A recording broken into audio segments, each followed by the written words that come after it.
Hi guys, Jay Smith here. Welcome to the AskGolfNut channel. Welcome to part 2. If you haven't already seen part 1 though, you can click up there. There's a little card, click on there for part 1. If you can't see it though, because you're watching on TV or something like that, if you pop on my channel listing, part 1 will be directly under this video. So you can have a look at that one if you want to look at the looks, feel and performance into a simulator. But part 2, let's have a look to see if there's a winner in overall performance, peak heights, descent angles, ball speeds, etc. And also, more importantly, forgiveness.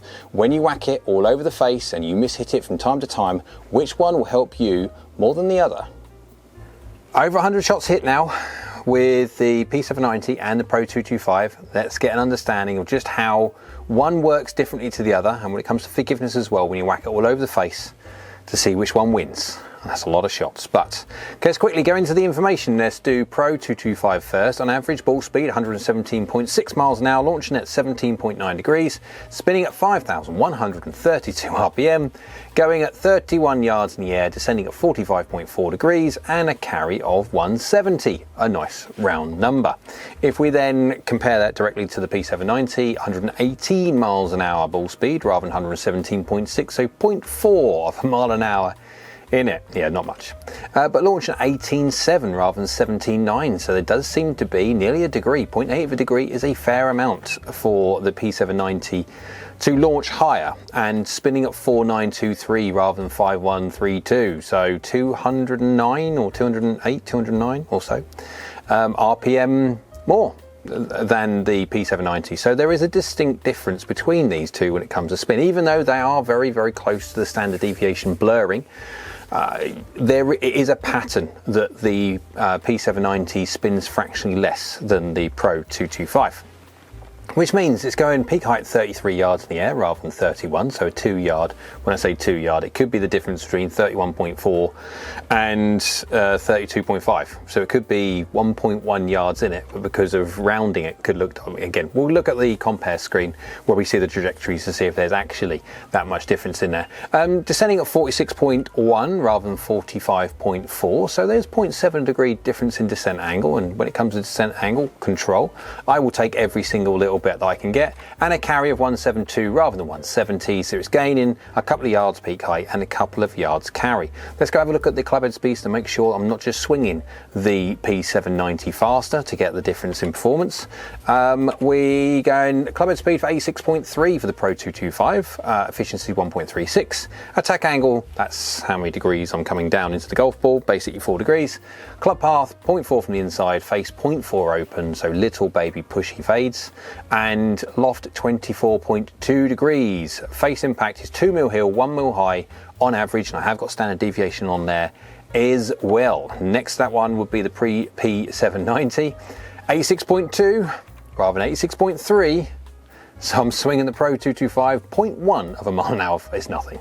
Efficiency is 1.37 rather than 1.36, so there's a 0.01 increase of efficiency. So efficiency is bang for your buck. How much ball speed do you get out for the clubhead speed you put in? So the higher that number, the more springy the face effectively. Angle attack is 4.8 degrees down, so about a degree or so, yeah, about a degree more down with the P790 than I was with the 225. Club pass, 1 from the inside, 1 open, so little baby, again, little baby fades. Loft is 24.4 rather than 24.2, so within 0.2 of a degree, I got it, well, within reason, spot on, but 0.2 is 0.2. And then 1 mil hill, 2 mil low is the average strike, but again, I've got standard deviation on there, and 4 and 3 against 5 and 2, there's a millimeter either or as to the difference between the strikes. So let's go have a quick look what that looks like on the compare screen, so you can get a look at the trajectories. And yes, you can see that the yellow does go higher than the blue, and there is a 2 yard difference. Now, when it comes to the 225, I felt personally that I could control the distance on it a little bit more. It just felt a fraction more consistent, maybe, yes. But the P790 did feel like it was going to pop off the face a bit faster. It did feel that you'd gain a little bit more distance from it, and it did feel that it was going a little bit higher. And that reflected in the numbers side of things. And then you can see when it comes to the club side of things, within a very small vertical difference, they are both the same. But again, it's not like I'm hitting the P790 higher on the face and trying to gain artificial launch angle. Actually, if anything, I'm hitting the Pro 225 slightly higher. And so, yeah, there is a difference in launch between these two irons. And bear in mind, they're both within half a degree of loft, static, but I've delivered within 0.2. So there's no difference whatsoever, really. 0.2 of a degree will not make nearly a degree's difference in launch. But if you want something more launch, you got that. If you don't want something with as much launch, you've got the other one. So again, it's not saying one's winning or not, it's just there's a difference. All right, let's go into the forgiveness side of things, because there is an interesting difference between these two. Bear in mind, obviously the 225 now is 2 years old nearly, and so the P790 2023 is, well, exactly, it's brand new. So it'd be interesting to see if there's any difference between these two. Missed two on the 225 first. 86.1 miles an hour clubhead speed. Face was fractionally closed, but it's 15 millimeters heel, which is very heely. I would never suggest to hit a golf ball there. If you're going to hit a golf ball there, the hosel is very close nearby, so just be very wary. Efficiency is 1.34. Now remember, efficiency was 1.36, so that hasn't really dropped much considering it's 15 mil heel. Now let's be honest, the face is fractionally closed, and so the loft is a degree, nearly a degree less, not quite, but you have to be open about and honest about everything, but it's still doing really well. 1.34 is good from a 1.36. If you go 13 millimeters heel, and same 1.3 closed face, but there's more loft on this one, 25.7 degrees, so you get more deflection from more loft. So the strike is not as bad. Efficiency has dropped to 0.01 less, but remember the average efficiency of the P790 is 1.37. So that's now dropped 0.04, where the 225 only dropped 0.02. So even though you possibly get more ball speed like for like everything else out of the P790, there's a larger drop off from its average. So actually, I would say it's very, very close, but I'd say actually 225 just wins on the heel, just. But it's so just, it could be exactly the same. So there's no real winner. You can go either way. Let's look at low. 225 first. Face is exactly 0. Loft is 25 degrees and 10 mil low, 4 mil toe. At 1.31 efficiency, a drop of 0.05 from its average. If you go straight over to the P790, you've got a 10 mil low again, 0 mil heel, rather than 10 mil heel, 4 mil toe. So it's actually slightly better strike than the 225. Loft is 27 degrees rather than 25.2. So there's more loft, which would normally create more deflection. And its efficiency is 1.33, a drop of 0.04. So actually, I would say because of the loft gain that you've got on the P790 over the 225, where loft will increase deflection, so reduce efficiency, actually you're going to hit low on the face. The P790 is winning. It's not by a huge amount, but it is still winning. If we go now to a nominal toe, the normal kind of toe shots that I would like people to see from their normal miss. I would not like to see a 13 or 15 mil heel, but I don't mind a 13 mil toe.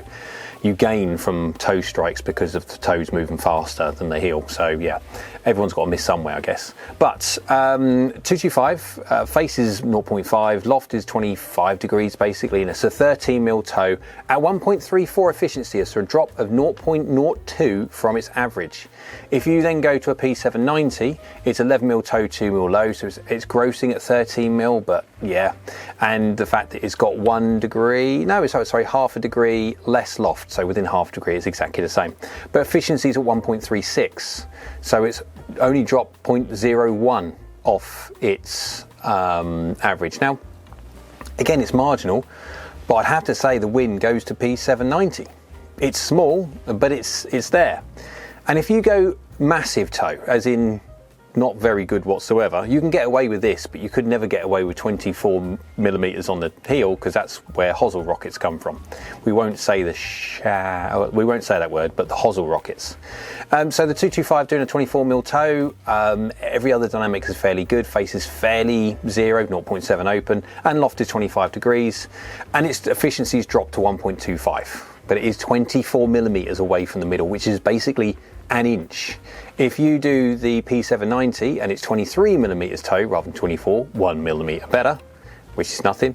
Loft is basically exactly the same within 0.1, and then the face is 0 as well, 0.5 closed, 0.7 open, but we've got an efficiency of 1.31 as opposed to 1.25. It's a big win now for the P790 off of extreme toes. Now, I would say, yes, it is winning, but I would never say in a month for Sundays, if you're looking at a golf club to try and work from 24 millimeters toe, get lessons. Don't look at players distance, don't look at super game improvement irons.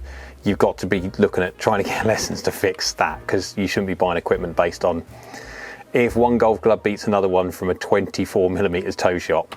Right, let's go into a very quick idea that I had to showcase the difference between if you put all of those strikes together, which marry out very much so, very, very similar. You can see there from the club side of things, if you look at all the different strikes of all the different high, low, toe, or not high, but toe, heel, low shots, they're all running out at 6 mil toe, 3 mil low for the 225 and 6 mil toe, 4 mil low for the P790. And look at the standard deviation, 14 and 4, 14 and 4. So these are good captures of strikes. If you look at the Pro 225's loft, it's 0.8 of a degree less. As soon as you lower loft, you normally get more efficiency and less deflection. And as soon as you add loft, you get more deflection, less efficiency. So I'm trying to be as honest as I possibly can do when it comes to how good the P790 is doing. It's got more loft, but look at the efficiency, 1.31 as opposed to 1.33. So it is winning. It's an interesting battle between these. Again, you can have a look at the ball side and also the flights of all the miss hits as well. So you can see the physical gain, that the fact that the P790 just goes 2 yards longer, but it's also going higher and stopping a touch steeper as well. Again, it's shown through when it comes to the launch angle. The P790 is launching slightly higher as well. So, conclusion to this one. Honestly, when you look at looks, feel, and that side of things, my winner is a Pro 225. Why? Because I'm a blade player and I like something that feels soft, quiet, and looks shiny. That's what I like. And the Pro 225 is the closest one to that. If you're not that kind of person and you like the satin look, you like a little bit louder strike, then the P790 win. When it comes to looks and feel, guys, it is subjective. So what I think is a winner will possibly be completely different to what you think. So ignore that side of things. It's performance and forgiveness. So performance, the P790 is just doing it by a small amount, but it is just pipping the Pro 225. And then in forgiveness, yes, being honest, heel shots is very, very close. When you're looking at low shots, the P790 is just winning, and as soon as you go to the toe side of things, the P790 just accelerates away, especially when you're looking at extreme toes. That's when the P790 really shines through. Now again, you shouldn't be really hitting golf balls an inch off the middle of the golf club, but there you go, that's the whole idea of it. So hope you liked that one. If you did, thumbs up, go on, give it a thumbs up. YouTube likes, so do I. Down there is a subscribe button, it's free, and it's wonderful you could do that, so thank you very much. Next to that one is a bell icon. That's a notification bell, and that will let you know next time I upload another video. Comment below, what do you think about these two irons? Remember, Pro 225 is soon to be replaced by Pro 245. It's 2 years old now, but it's doing okay up against the brand new P790, but unfortunately the brand new P790 just pips it at the post. So hope you liked it, hope you're well, and we'll see you again soon.